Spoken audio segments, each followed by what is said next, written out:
Actualidad, conversación y análisis con punto de vista. Aquí comienza Reunión de Pauta.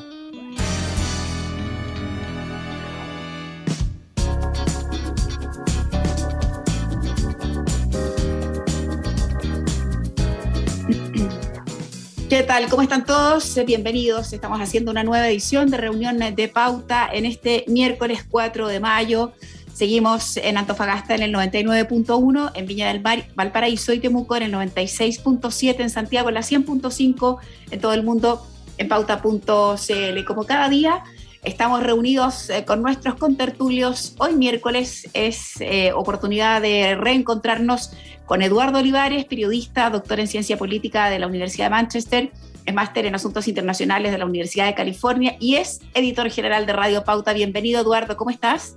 Hola, ¿cómo están todos? Muy buenas tardes. ¿Qué tal? Y también saludo a Magdalena Mervila, ella es historiadora y directora ejecutiva de Red Cultural. ¿Cómo estás, Magdalena? Muy bien, Verónica, ¿cómo estás? ¿Cómo estás, Eduardo? Muy bien, y también tengo a don Víctor Maldonado, que es ex subsecretario de la Presidencia y de Desarrollo Regional. ¿Qué tal, Víctor? Bienvenido a esta nueva reunión de Pauta. Te veo muy bien. Muchas gracias. Buenas tardes.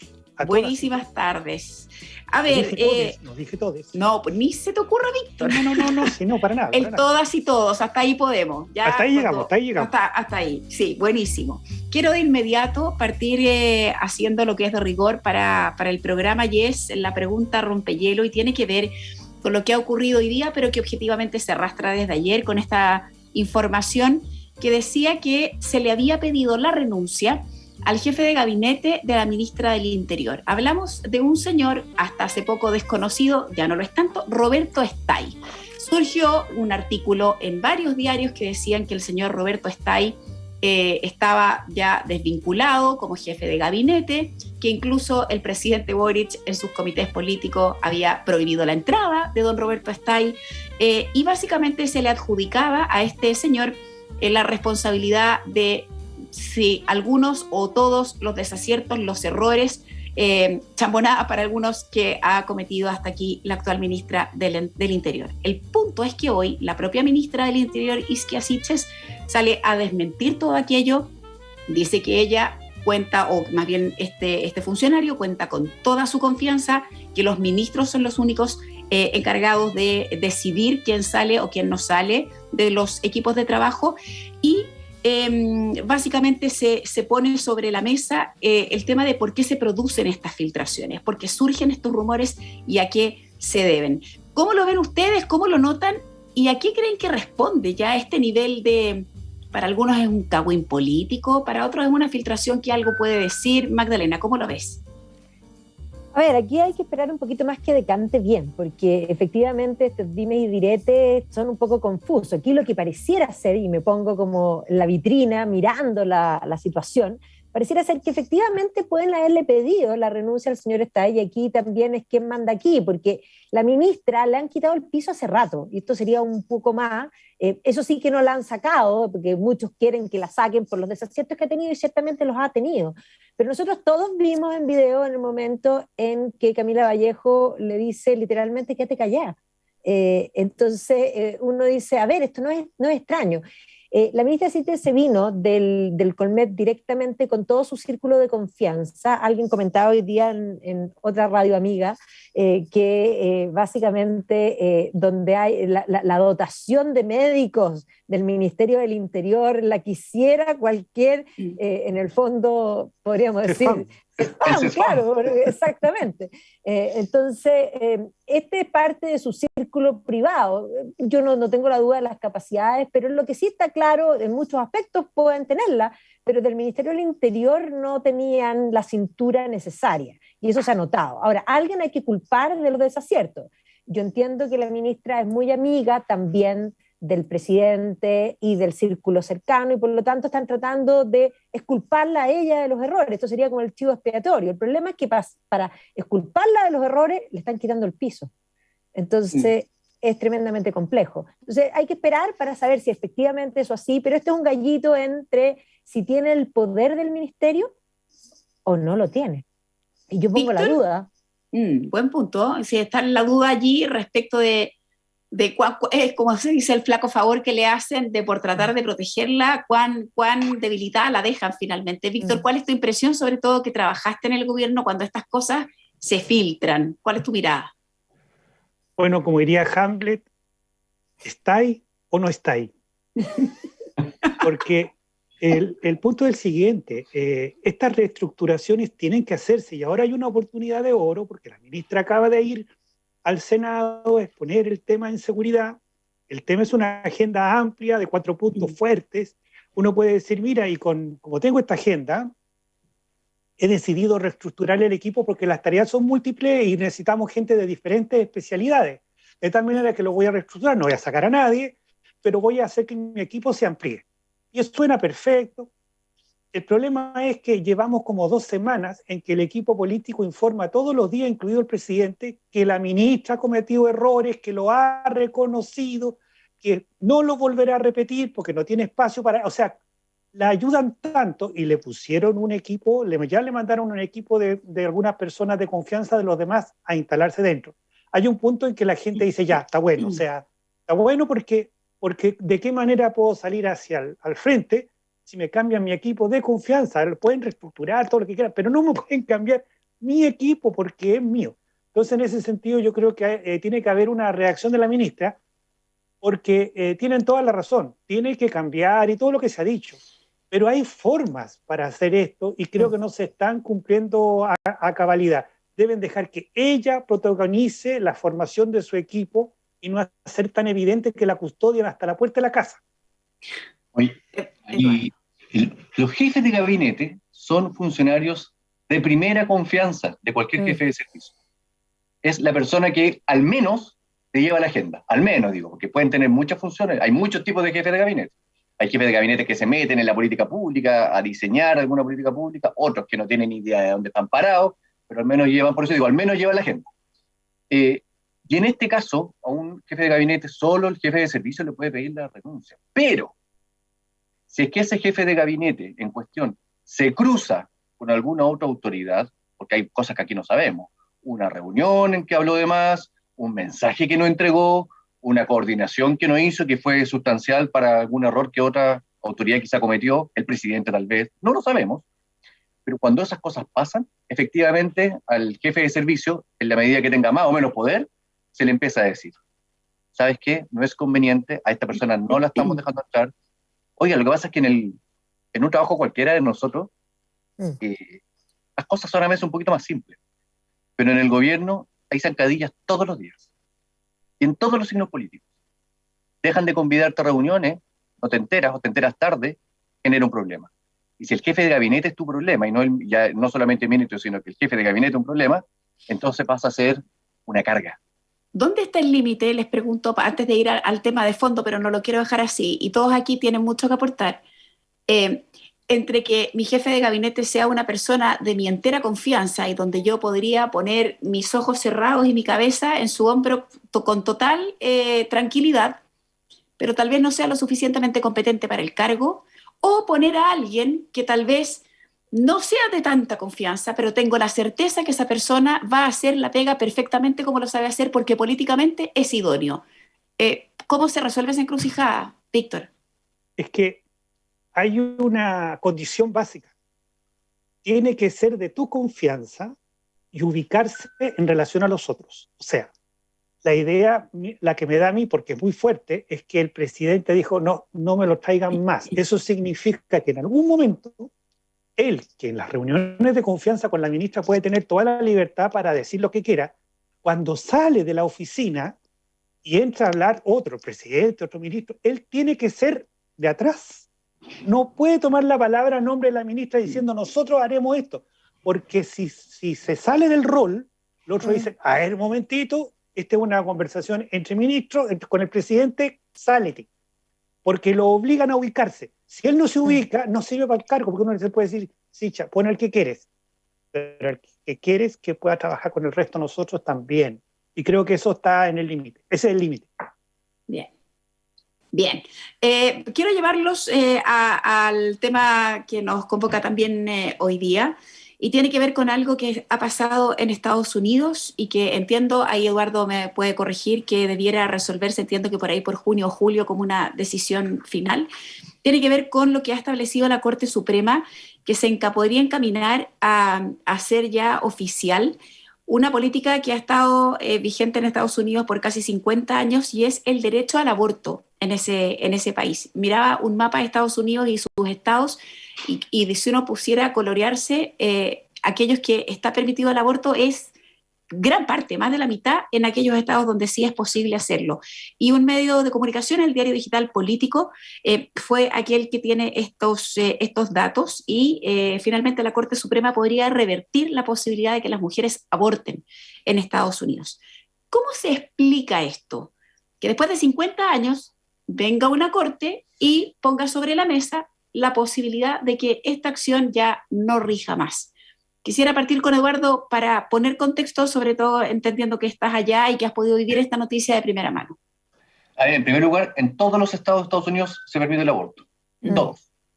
Y eso ocurre porque hubo un fallo el año 73, el famoso Roe versus Wade, en que la Corte Suprema, que es la única en Estados Unidos que puede interpretar la Constitución, a partir de un caso, planteó que no era posible penalizar a las mujeres que cometieran un aborto. O sea, despenalizó el aborto. Eso fue el año 73. Por eso se habla de casi 50 años. Y luego el año 92 hubo otro juicio que además le puso semanas más concretas, de hasta cuándo las personas tienen este derecho a abortar. Y se habla siempre que es de la semana 23-24. ¿Por qué? Porque esa es la semana que se estimaba en esos años en que el feto puede sobrevivir fuera del útero. Lo que ha sucedido después, solamente en términos legales, que muchos estados varias veces han intentado reponer la prohibición del aborto, varias veces. Varias veces lo llevan a la Suprema y la Suprema se lo decía no, con una excepción que ocurrió hace poquito con Texas, pero no viene al caso meternos ahí. Lo que importa para esto es decir que la Corte Suprema en Estados Unidos hoy día está conformada por, siempre se habla de dos almas, los jueces liberales y los jueces conservadores, así se dice. ¿Son 9 en total? Son 9 en total. Son 9 en total. Y hasta hace un par de años, esos 9 en total solían estar divididos entre los 5 y 4, de cualquier tendencia, 5 y 4. Pero después de la presidencia de Donald Trump, él consiguió cambiar a una de las que eran liberales, una jueza que se murió, y la cambió por una jueza conservadora. Y eso hace que hoy día haya 6 jueces conservadores y 5 liberales. Perdón, y 3 liberales. 3. Entonces, después de 5 décadas, finalmente las personas que planteaban que el aborto tenía que ser prohibido en Estados Unidos, o al menos permitir que cada estado, porque eso es el fondo, que cada estado resuelva en su soberanía estatal si se permite o no se permite y en qué caso se permite, es lo que ha permitido este último fallo que ha sido filtrado. Todavía no hay fallo firme, todo esto, ¿eh? No. Crónica se va a conocer a mediados de año. Pero todo indica que para allá va, ese es el asunto. Esta evolución valórica es lo interesante en el caso de Estados Unidos. Aquí me voy a callar, pero tiene que ver con lo siguiente. Porque mucha gente se sorprende de saber que cuando se permitió el aborto, o se despenalizó el aborto en el año 73, quienes más apoyaron eso fueron los republicanos. Y hoy día son los republicanos los que están por penalizar el aborto. Magdalena, ¿cómo lo ves tú? Sí, a ver, bueno, creo que muy buen resumen el que hizo Eduardo en cuanto a la historia, pero ciertamente aquí hay una cosa bien importante que tener en cuenta. La sociedad americana es tremendamente conservadora y cuando este fallo se pasó, y un poco para que nos hagamos una idea, incluso más atrás, o sea, hay una obra de teatro que se basa en una situación real que se da en varios estados americanos con respecto a la teoría de la evolución, que no se podía enseñar en los colegios, ¿ya? Y que efectivamente los más anti-evolucionistas son americanos. O sea, en la sociedad americana, en el centro, no en las costas, no en las ciudades grandes, es tremendamente conservadora. Entonces, el año 73, cuando esto se aprueba, esto generó un terremoto grado 1000 para muchas personas que por convicción consideran que el aborto no cabe, ¿ya? Y que no cabe porque ahí hay un debate bien importante que hoy día como que los hemos ido corriendo, pero el aborto tiene preguntas esenciales, y la primera pregunta es una pregunta que si uno se va, por ejemplo, a las legislaciones de India, en esos consejos teólogos, digamos, de teólogos, que se hacían la pregunta si los indígenas eran personas o no eran personas, y que concluyeron que sí, que eran personas, y que eran personas creadas en fondo por Dios, y que eran súbditos de la corona, y que es asombroso porque, ojo, los teólogos españoles se preguntaron eso, el mundo anglosajón nunca se lo preguntó, ya eso un poco para que nos hagamos una idea. Así como los afroamericanos, los negros, los consideraban no personas también cuando existía la esclavitud, y los judíos fueron considerados no personas bajo el régimen nazi, de pronto, y principalmente desde la evolución, y por eso partí de ahí, y desde Francis Galton, va a surgir toda esta idea de la eugenesia y la eutanasia, que tiene que ver con la idea que obvio, pues si la teoría de la evolución, porque aquí hay que entender que existe un tema que se llama el darwinismo social.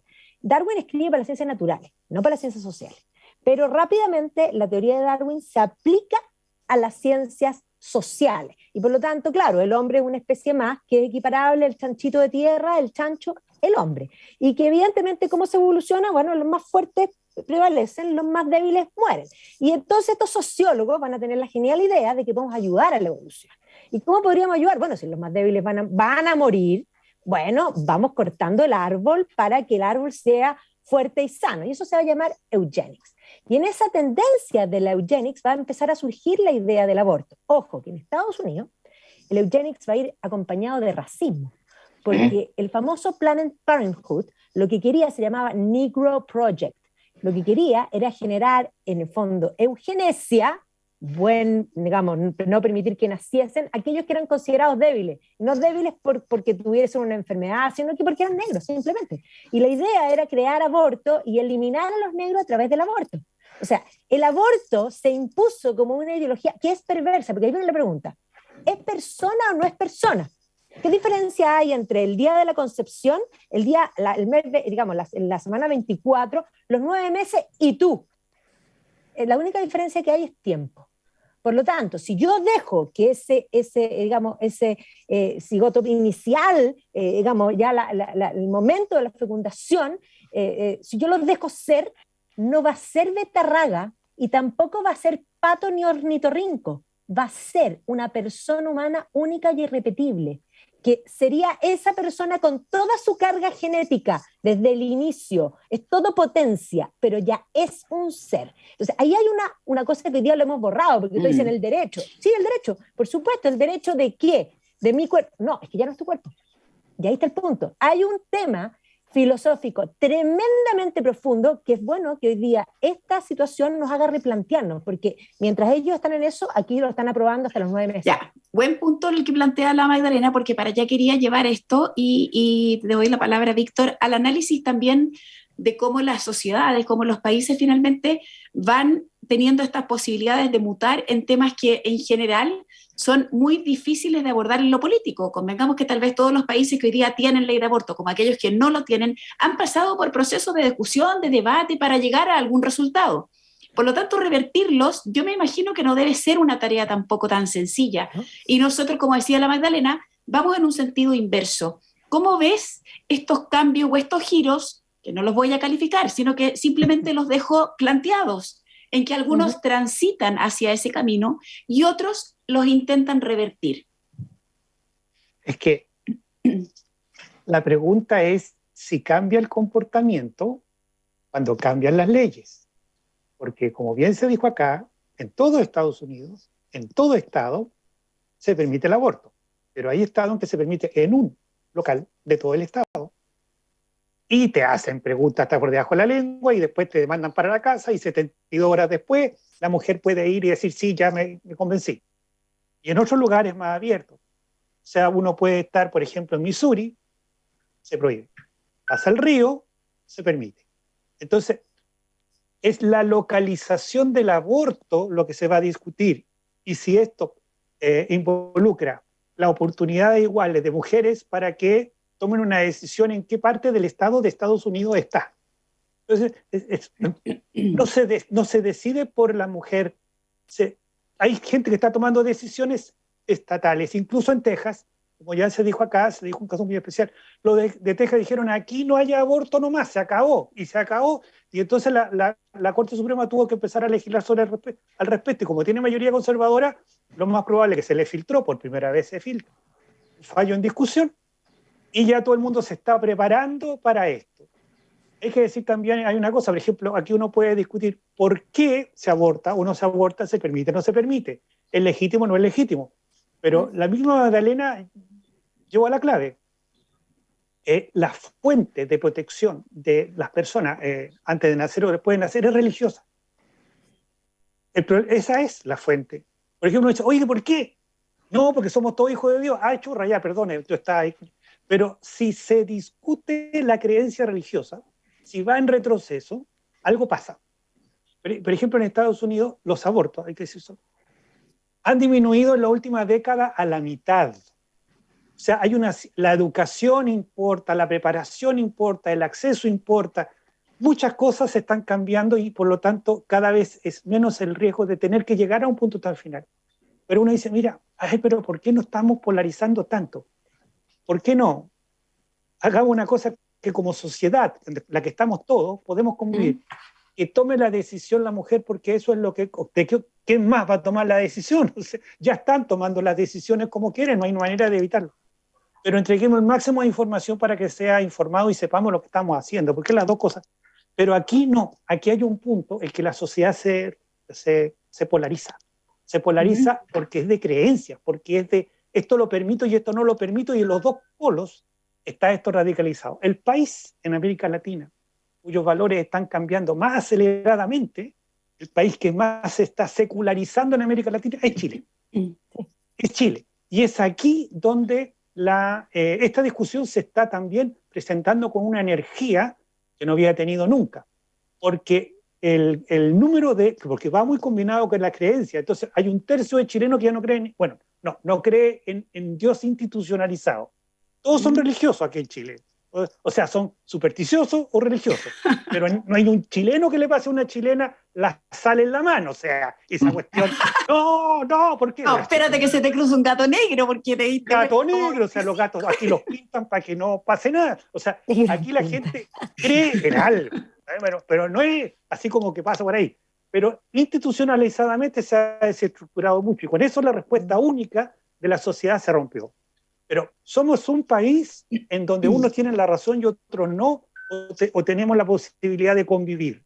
Tenemos que encontrar una suerte en que, de verdad, lo que decía Magdalena es una cosa bien increíble, que es lo de la propiedad. O sea, uno puede elegir, por ejemplo, si una mujer dice, yo quiero ejercer mi libertad y yo voy a hacer tal cosa, perfecto.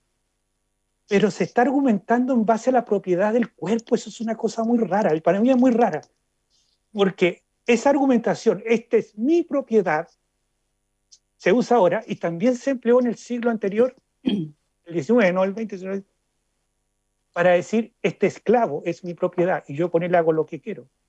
Entonces, pero no hay propiedad de personas. No, pues. Tú eres una, el otro es otro. O sea, no tienes propiedad sobre otro ser humano. Entonces, esa discusión está abierta. Pero no podemos llegar a convencernos, tenemos que seguir conviviendo. Y la ley tiene que ser apta para que los que todos convivan. Y nadie te altere la posibilidad de elegir, y las mujeres tienen la decisión como la han tenido siempre. Eduardo. A ver, este es un tema que cruza, por un lado, lo valórico, y eso es lo que de pronto hace que quienes van cumpliendo más años cada vez tienen que sorprenderse de más cosas, porque van cambiando asuntos en la medida que pasa la década. Y es asunto político también. En Estados Unidos se alinearon. Eso es lo que pasa. Sí. Se alineó lo valórico con lo político. Pero hay un punto que dijo Magdalena también, que me pareció muy interesante, y que también veo en Chile. Y esto es que en temas como el aborto, aunque existe una alineación, es decir, si tú eres antiaborto, seguro que eres republicano, y si, voy a decir, no digo pro aborto, sino que permites el aborto, eres demócrata, lo más probable.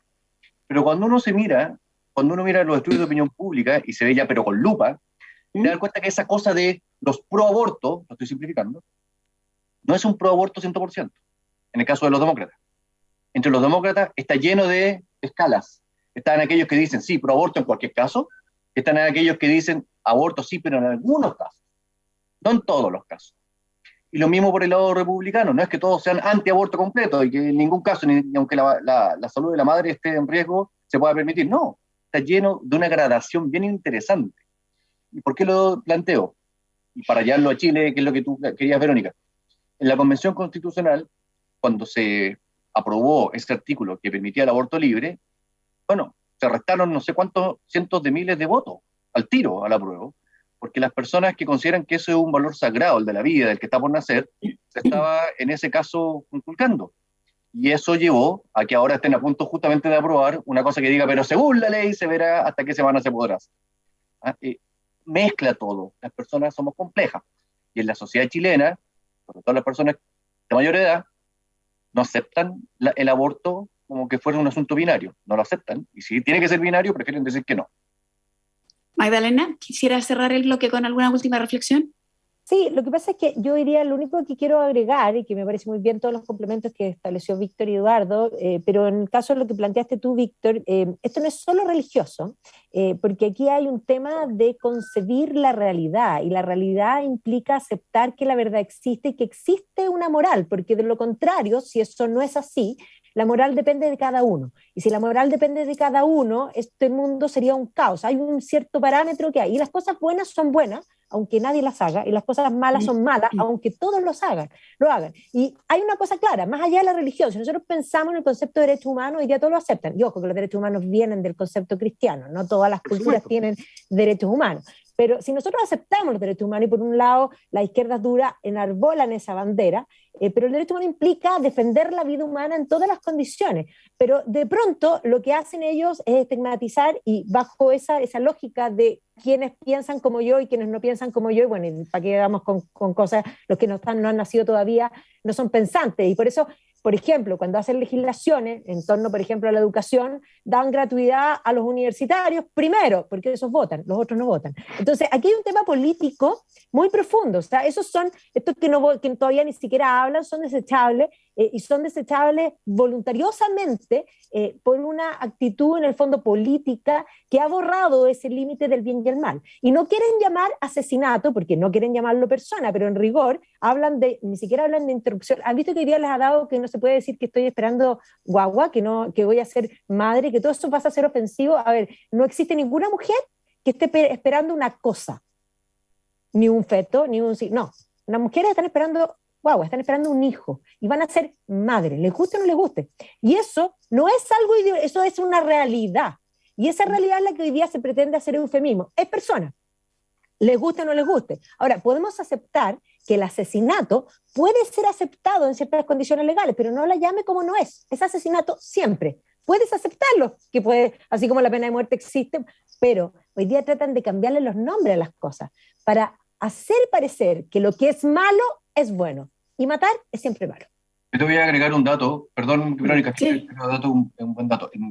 La verdad es que no sé cómo es en Chile, pero sí sé que en Estados Unidos y en Reino Unido, que es donde me tocó ser padre en ambos casos y pasar por el embarazo, se hace un examen para saber si la guagua tiene síndrome de Down. Sí. Y lo hacen Acá también. tempranamente. Acá también. Ya, pero la diferencia está en que en el caso de Estados Unidos al menos, prácticamente 67% de las personas que se enteran de que el síndrome de Down viene con la guagua, abortan.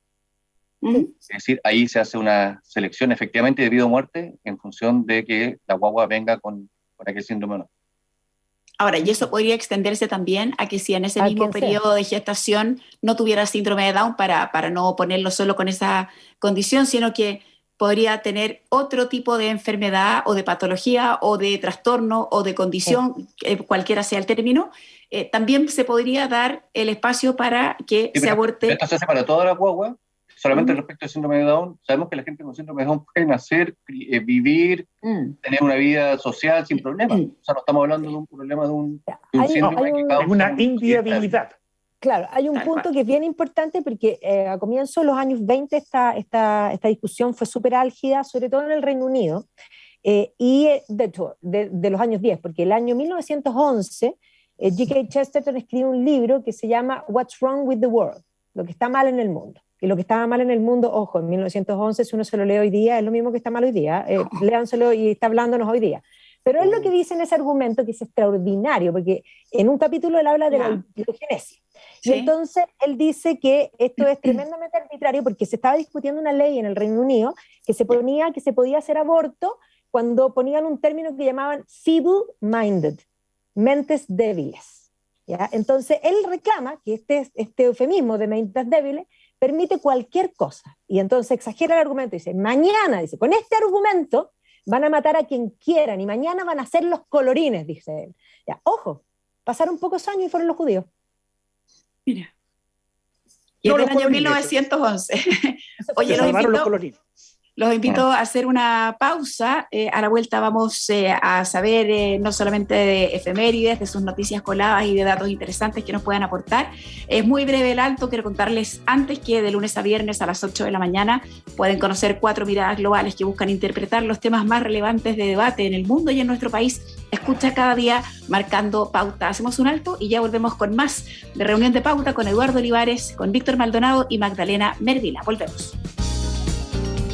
¿Sabías que estamos transformando Clínica Red Salud Vitacura en una de las clínicas más avanzadas del país? Mejoramos nuestra urgencia haciéndola más moderna y cómoda. Aumentamos consultas y especialidades para atenderte mejor. Nos equipamos con el resonador con inteligencia artificial más moderno de Chile y mucho más. Descubre lo que hace a Clínica Red Salud Vitacura una de las más avanzadas del país en Avenida Tabancura 1185 Vitacura y reserva tu hora en redsalud.cl. Red Salud. Mejor salud para Chile.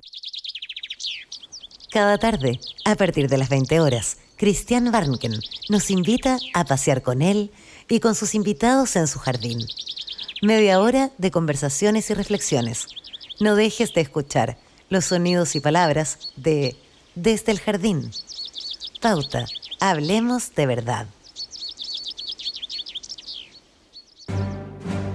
Reunión de Pauta. Un espacio para conversar y analizar la actualidad. Pauta, hablemos de verdad. Ya díganme, ¿les da miedo esta cuestión o no? ¿Esta música? Como que se les aprieta la guata. Sí, me encanta.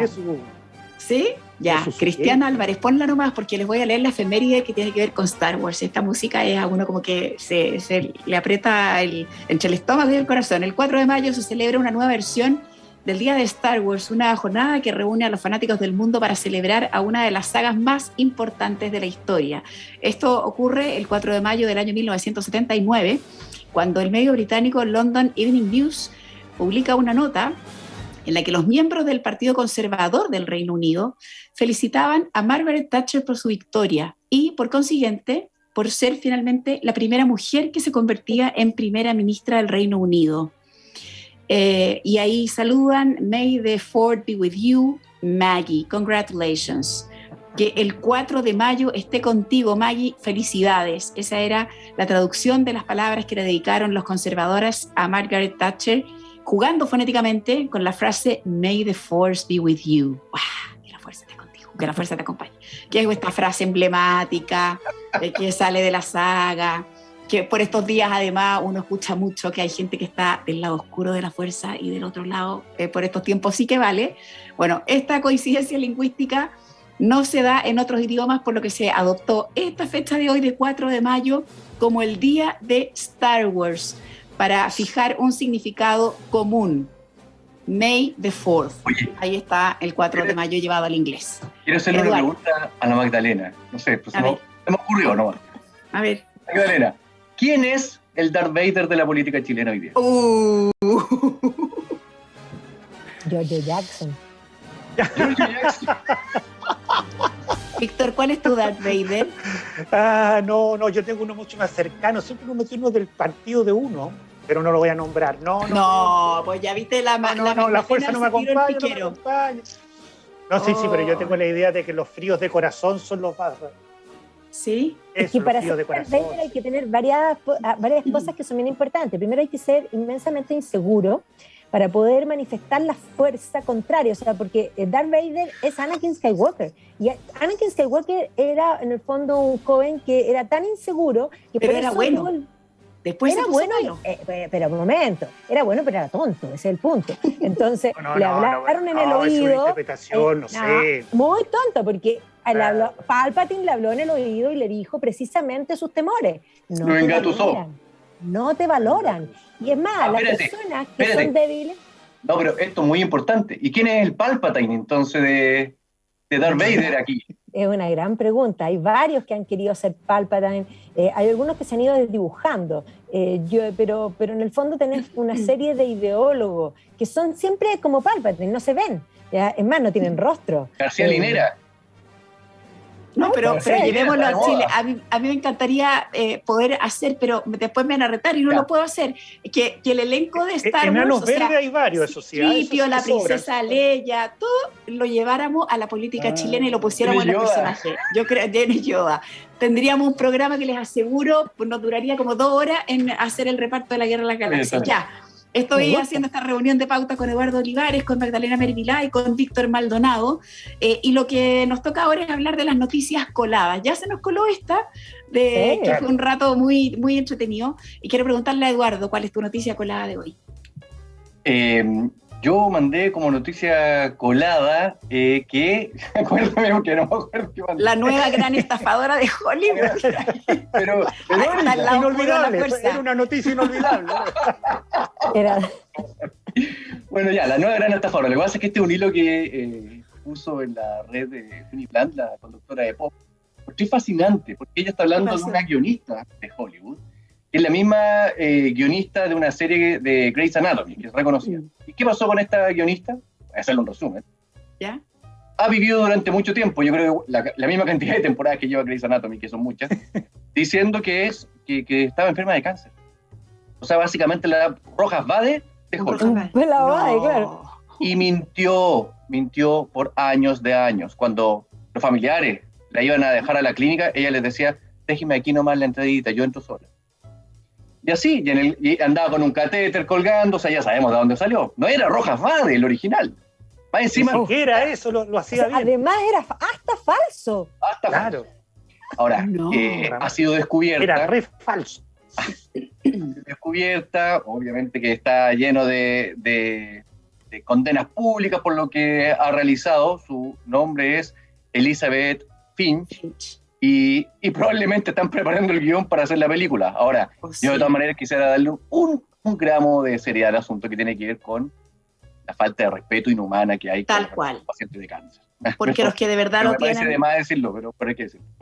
Tal cual, una falta de respeto porque no es una enfermedad sencilla, fácil, ni para el que la padece, ni para la familia. Finalmente se enferman todos, entonces que hagan de esto mentiras. Acuérdense del Rafa Garay también, el economista, que no recuerdo siquiera si tenía acá la misma historia, entonces puede ser el cáncer o puede ser otra, pero todas esas enfermedades graves no son para tenerlas ahí de festín y para andar inspirando la lástima, porque es bien indignante. Víctor Maldonado.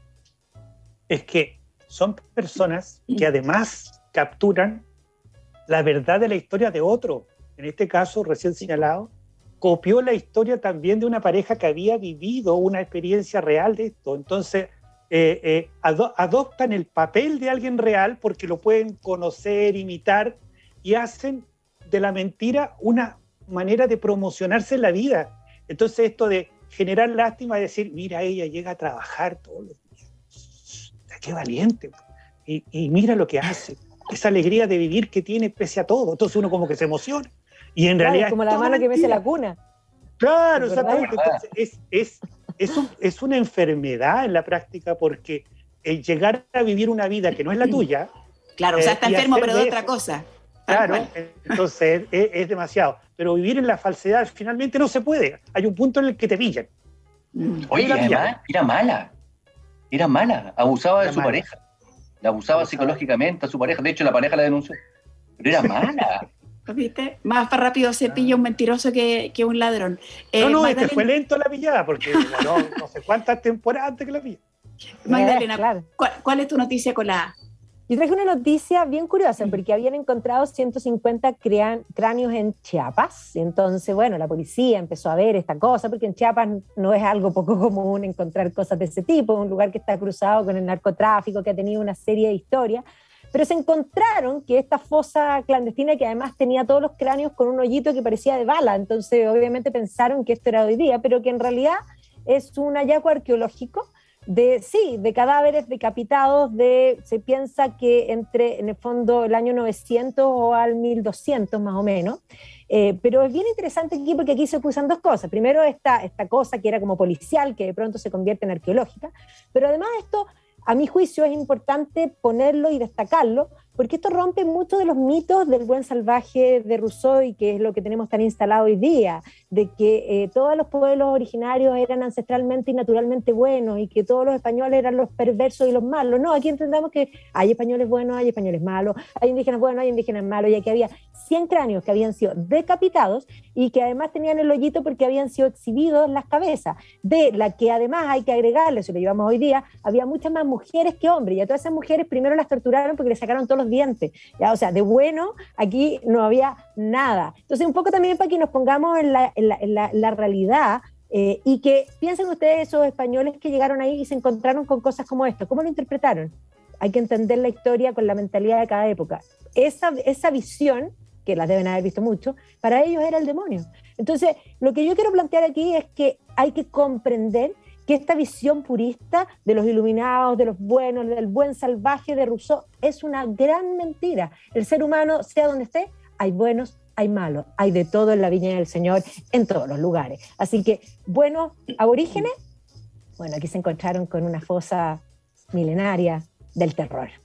O sea que finalmente hay que desconfiar siempre, al final de cuentas, y eso rige... El discurso de lo bueno, del discurso de que son todos buenos y los otros son todos malos. El todos, y todos, buenos o malos, cuando lo dicen así, eso se llama caricatura. Eduardo Olivares. Caricatura. Caricatura. Es que yo, cuando la Magdalena mandó esta noticia, mi única reflexión básica, o sea, medidamente inteligente, ya me la robó. Entonces, voy a tener que decir, estoy de acuerdo con Magdalena. Mira, hace unos días tuvimos una noticia de que una convencional se puso a hacer saumerio en la convención, porque había malas vibras y no sé qué. Yo no tengo problema con que haga saumerio. Lo que yo tengo problema es que cuando otros convencionales quieren expresar sus propias creencias, por ejemplo, católicas, se les cuestiona. Y son para mí equivalentes. O sea, porque yo entiendo que alguien que no es católico considere que la religión es una superchería. Eso yo lo entiendo. Yo lo entiendo. No estoy de acuerdo, pero lo entiendo. Y ahora, respecto del indigenismo, se ha establecido casi como que era un paraíso en la tierra. Y la verdad es que en distintas civilizaciones o culturas indígenas, cada una con sus distintos niveles de desarrollo, lo más parecido para mí era un infierno en la tierra. No muy distinto tal vez de las culturas a esa misma altura en Europa, si no digo, no estoy ensalzando que la otra era, básicamente, hay gente que le gustaría irse a vivir de vuelta a la Grecia de Sócrates, y ese era otro problema. Pero las culturas indígenas no eran, si lo pensamos en el día de hoy, no eran un paraíso. Y hay que rescatar, porque obviamente hubo cuestiones que son para mí muy valiosas. Hay que rescatar la lengua, lo que hicieron, las construcciones, los patrimonios, todo lo que usted quiera. Pero no salgamos ahora a decir que eran Blanca Paloma. No, más que Blanca Paloma, unas villas de la paz, o unas villas de la alegría y la esperanza. Un cuadro bucólico. No lo era. Víctor, ¿cómo lo ves tú? Mira, bueno, no, como diría un maya, no perdamos la cabeza en estas cosas. O sea, por ejemplo, yo creo que era lo más intimidante que podía haber en los aztecas es cuando a un azteca se le ocurría decir a otro, oye, haga una fiestecita. Porque cuando salían a hacer una fiestecita salían a capturar a adversarios para que la fiesta tuviera cierto brillo. Entonces sacrificaban gente para inaugurar templos, para inaugurar casas, para inaugurar dinastías. Claro. O sea, era un problema. Una pichanguita. Una pichanguita.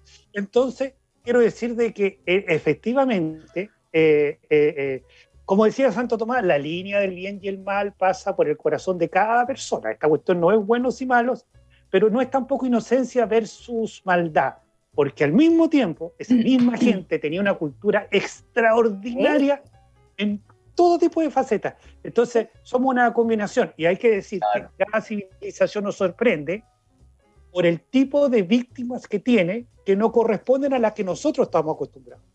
O sea, también ellos sacrificaban niños, solo que se los sacrificaban a los dioses y los tiraban al agua para que se murieran ahogados.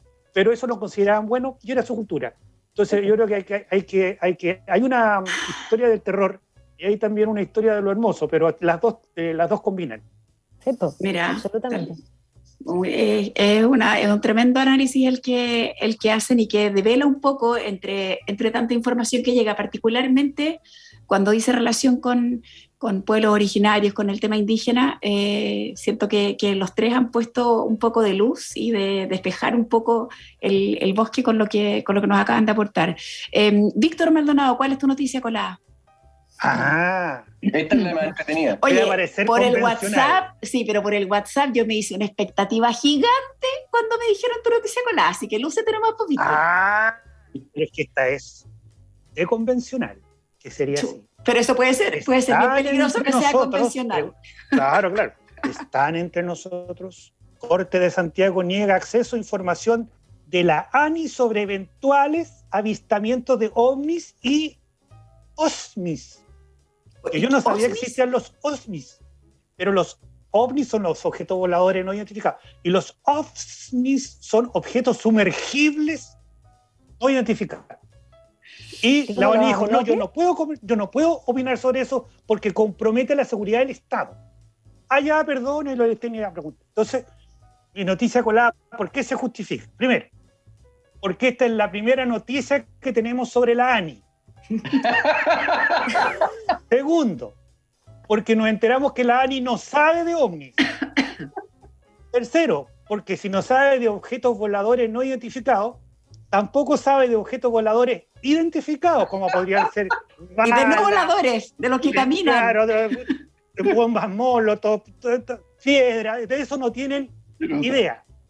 El único objeto sumergible no identificado en Chile sería la ANI, que no la conoce nadie. Tercero, que hay que hacer una ley, porque nadie se puede llamar agencia de inteligencia ANI y aterrorizar a alguien. O sea, no le podéis poner Juli, ni Ani, ni Pachi a una cuestión que es seria. Entonces, eso está mal. Y por último, hay que decir de que hay un objeto político no identificado que llamaríamos OVNI. ¿Con P de Pablo?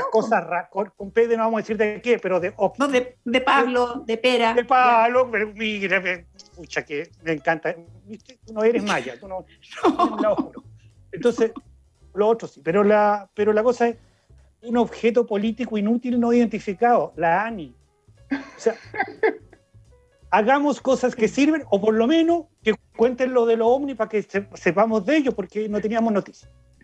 Me parece extraordinario, porque fuera de broma, no sé qué les parece a ustedes, pero a un tema que tiene lógica, que tiene sentido en su análisis, Víctor ha hecho un monólogo con el que yo me he reído, y ustedes también se han reído, pero que fuera de bromas y del humor que él ha puesto, tiene un fondo que no deja de ser verdad. O sea, hay un trasfondo serio que plantea Víctor, y que da para preocuparse, más allá de si se llama Ani, Ana o cualquier otra que intimide, no voy a seguir. Objetivamente da para preocuparse, porque no tampoco manejar esa información, Magdalena. Tiene toda la razón, Víctor, pero además lo mejor, esto demuestra el poder de la ironía, porque la ironía es inmensamente poderosa, porque hace aparecer algo que es totalmente evidente, pero que está ahí, es como algo que vegeta, que está ahí, lo dejamos de ver, pasa a ser, digamos, a ensalzarse y a mostrar el drama, y esto es un drama, ciertamente. Este país no tiene inteligencia, y tiene toda la razón Víctor, no puede llamarse Ani. Ani nos da susto, a mí me acuerda como esa colorina, así que era huérfana, no sé si usted... pero la que era huérfana y que buscaba al millonario, el papá millonario. Sí. Pero en la medida que tenga incorporado este acrónimo, el concepto de inteligencia, va a llevar una I, inevitablemente. Pero no necesariamente al final. Podría haber la I de inteligencia entre para ponerle los nombres, por lo menos. Sí. Eduardo. A ver, mira, en Estados Unidos, de hecho, hace poco hubo también un requerimiento a las oficinas de inteligencia para que entregaran más datos acerca de los ovnis también. Le cambiaron el nombre, ahora ya no eran UFO, ya no me acuerdo, pero le pusieron otro. Sí. Y eso, y de hecho las oficinas de inteligencia dijeron: necesitamos más recursos, porque nuestra tecnología es incapaz de procesar alguna de las evidencias que aparentemente puedan estar llegándonos, anda a saber tú, de Plutón, no sé. Entonces, efectivamente podría ocurrir eso. Pero, ¿saben qué? Cuando leí la noticia, yo lo único que pensaba es los muertos de la risa que tuvieron que haber estado tanto en el Consejo para la Transparencia, pero sobre todo los magistrados de la Corte de Apelaciones, escribiendo estas resoluciones diciendo que esta materia se justifica plenamente que esté en reserva porque competen en la seguridad nacional. Yo me imagino esos jueces, de verdad, muertos de la risa mientras redactaban. Ahora, ¿qué hacer? Y no quiero dejar pasar la noticia para poder ponerle un poco de optimismo a esto. ¿Qué hacer? Porque, claro, cuando uno dice, oye, pero ¿cómo no van a identificar a los delincuentes que en Plaza Italia tiran las molotov, a los otros delincuentes que incendian las micros en los colegios, allá sí? Menos van a saber tal vez quiénes podrían estar haciendo planes o poniendo en riesgo la seguridad de nuestro país. ¿Por dónde crees tú, Víctor, que pasa tal vez ese perfeccionamiento o esa intervención que se requiere para, más allá del nombre, pensar que se puede empezar a trabajar en serio en este tema? Alguien que se dedica a estos temas me decía, en 30 años, nunca, por ejemplo, en la zona sur, nunca un mapuche ha denunciado a otro mapuche, jamás. Y todos saben quién es quién y qué es lo que hacen. Entonces, lo que nosotros estamos haciendo es buscar al culpable en el acto terrorista. Y ahí no lo vamos a encontrar. La información la vamos a encontrar en la vida cotidiana cuando se juntan todos. Lo cual significa que la inteligencia la tenemos que poner en manos muy experta, pero además con un rigor ético muy fuerte, porque tienes que prevenir. Y prevenir significa tener mucha información, pero mucha información. Y eso puede ser bueno para la democracia o un peligro para la democracia. Pero que podemos hacerlo bien, lo podemos hacer bastante bien. Y requerimos, porque se nos está escapando de las manos un problema que cuando se te suelta nunca más lo vuelves a atrapar. Y tal vez todavía estamos a tiempo. Buen asunto. Quiero llevarlos ahora a los datos. Esta es una parte muy entretenida. Esta semana me ha tocado con los distintos panelistas de Reunión de Pauta y cada uno me ha entregado a mí y a los que nos escuchan en nuestras frecuencias de la radio datos de verdad que son súper interesantes y que yo no los hubiera recibido si es que no me los habrían dicho. Así que quiero escuchar de Víctor Maldonado, de la Magdalena Mervilá y de Eduardo Olivares los datos que tienen para compartirnos hoy. Magdalena. Bueno, yo voy a recomendar una recomendación doble. Nosotros ahora en la Red Cultural tenemos la próxima semana, el martes, una charla que tenemos un profesor que se llama Sergio Vergara, que es especialista en Roma. Y él va a hacer una charla suelta sobre Arminio. ¿Y por qué digo que es una doble recomendación? Porque hay una serie en Netflix que se llama Bárbaros o algo así, sí, Bárbaros que se llama, que cuenta la historia de Arminio. Y les voy a decir al tiro quién es Arminio. Arminio era un hijo de un rey germano, ¿ya?, que fue tomado por Roma y criado por Roma, por un cónsul que en el fondo lo va a criar como hijo suyo y que posteriormente lo va a mandar, porque ya en el fondo era romano, pero conocía el idioma de los germanos, a digamos, apaciguar en el fondo unas tribus en el fondo Teutoburgo, y él tenía que hacer la pega a los romanos. Y finalmente Arminio vuelve a ser quien es y decide tomar el bando por los germanos. Entonces la gran pregunta, ¿héroe o traidor? Bueno, la historia de Arminio real, que pueden ver la serie, que además se va a reír Eduardo porque yo siempre digo lo mismo, no es tan buen mozo el Arminio, pero vale la pena verla igual, porque es que son muy importantes. Yo siempre a mi marido le digo, cuando me pone serie, yo le digo, no, este casting no vale la pena. ¿No? Pero sí, no. Es que si no es británico, no es británico, me imagino. Yo creo que sí, fíjate, es una serie, pero no es tan buen mozo. Pero ahora, yo solo quiero preguntarte si corre el mismo criterio cuando tú le ofreces una serie y él te dice lo mismo respecto de la protagonista de la serie. Soy la primera en decirle que esta niña es estupenda. O sea, en Outlander tenemos los dos felices porque buenísimo. No hay nadie más buena moza que Catriona con ese cuello que yo lo quisiera. Además, a ella se le ven los collares mucho mejor que a mí. Oye, eso es como la historia de Lautaro, lo que contaste. Felipillo. Cuando estaba con los españoles era Felipillo, se hacía eso. Pucha, y aprendió todo y después se fue y dejó la embarrada. ¿Sí? O Moisés. Eduardo, ¿cuál es tu dato? A ver, yo quiero recomendar un documental también en Netflix. Parece que Netflix está matando. Una cometa por esto.